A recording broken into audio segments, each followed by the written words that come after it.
काजे जादव जी का विचार बा? हम रौरा हाथ में आवे नहीं खे जाने हम बारूद हैं बारूद। हमें छूने की कोशिश करोगे तो जल जाओगे।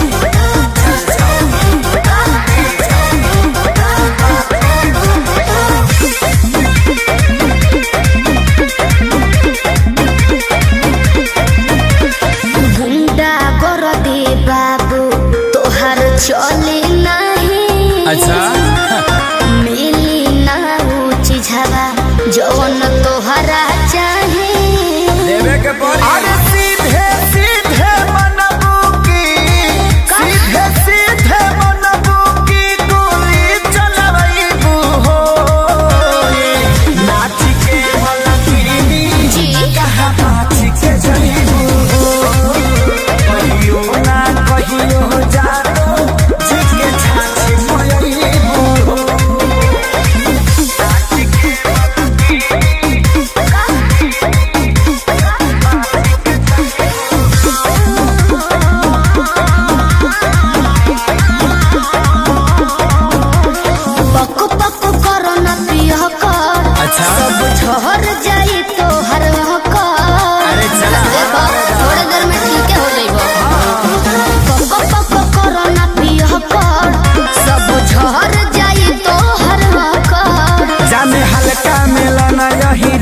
के। अच्छा आज रात भना चाहे तो है बांध के। अयो दादा ढेर मत फेंको। सुना हाथ काथा पाथाई सन हाथ काथा पाथाई सन कतही न पैबू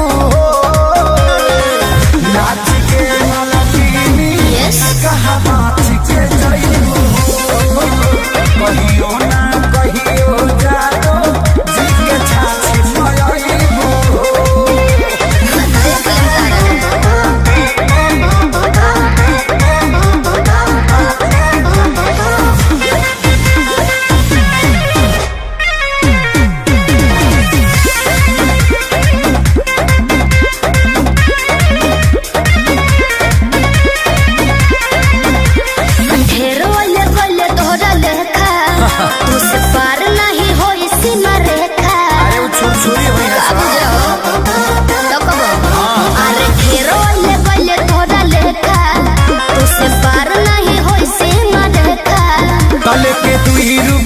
के समान हो चाहे करे लुए तना गुमान हो हमरो हिंग रही खेसारी विशाल के आगे खेसारी विशाल के आगे का भाव देखैबू हो नाच के मलकिनी कहा नाच के जईबू कहियो ना कहियो जादो जी के छाछी मयईबू।